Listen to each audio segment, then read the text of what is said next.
Welcome to Venky pen works.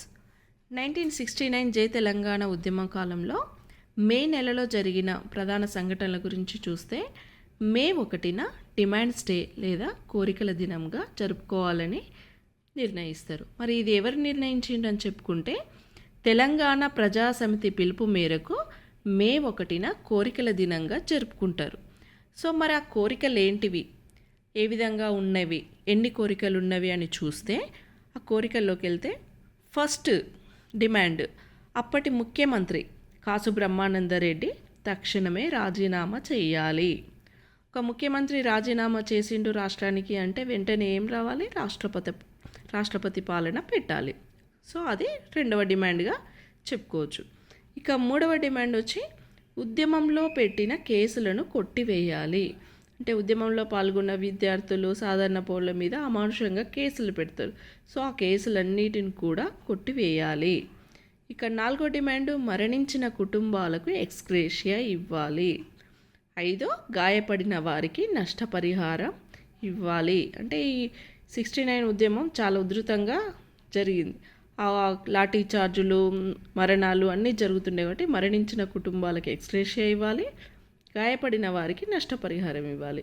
ఇక final conclusion demand నేను చెప్పుకుంటే ప్రత్యేక తెలంగాణ రాష్ట్రాన్ని ఏర్పాటు చేయాలి అనేవి ఈ 6 ప్రధానమైన డిమాండ్లు. మరొకసారి చూస్తే ముఖ్యమంత్రి రాజీనామా చేయాలి, 2 రాష్ట్రపతి పాలన పెట్టాలి, ఇక 3 ఉద్యమంలో పెట్టిన కేసులను కొట్టేయాలి, మరణించిన కుటుంబాలకు ఎక్స్గ్రేషియా ఇవ్వాలి, గాయపడిన వారికి నష్టపరిహారం ఇవ్వాలి, ఫైనల్గా ప్రత్యేక తెలంగాణ రాష్ట్రాన్ని ఏర్పాటు చేయాలి.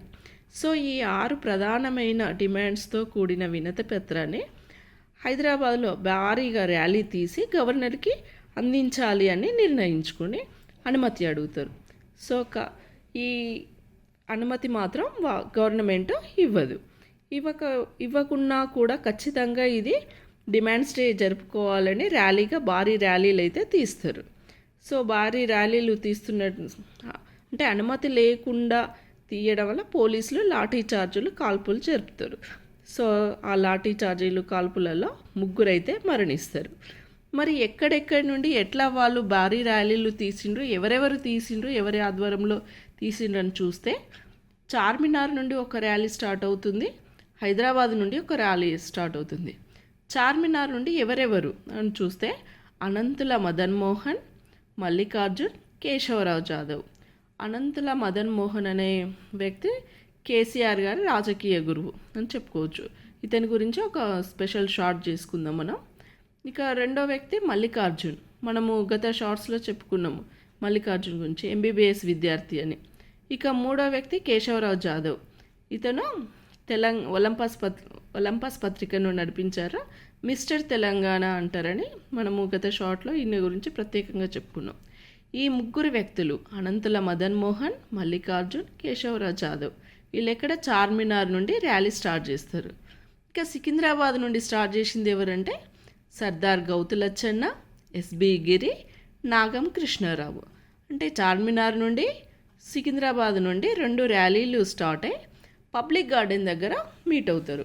ఇక్కడి నుండి గవర్నర్ బంగ్లాకి వెళ్ళి గవర్నర్కి వినతి పత్రాన్ని ఇవ్వాలి, డిమాండ్స్ పత్రాన్ని ఇవ్వాలి అని ఒక ఆలోచన. సో వీళ్ళందరినీ చెల్లాచెదురు చేసి మధ్యలోనే పోలీసులు లాఠీ చార్జీలు, కాల్పులు జరపడం వలన 3 అయితే మరణిస్తారు. సో డిమాండ్స్ డే, కోరికల దినం అనుకున్న దినము కాస్త రక్తపాత దినంగా మారిపోతుంది. అదే రోజు అంటే 1969 మే 1. Thank you.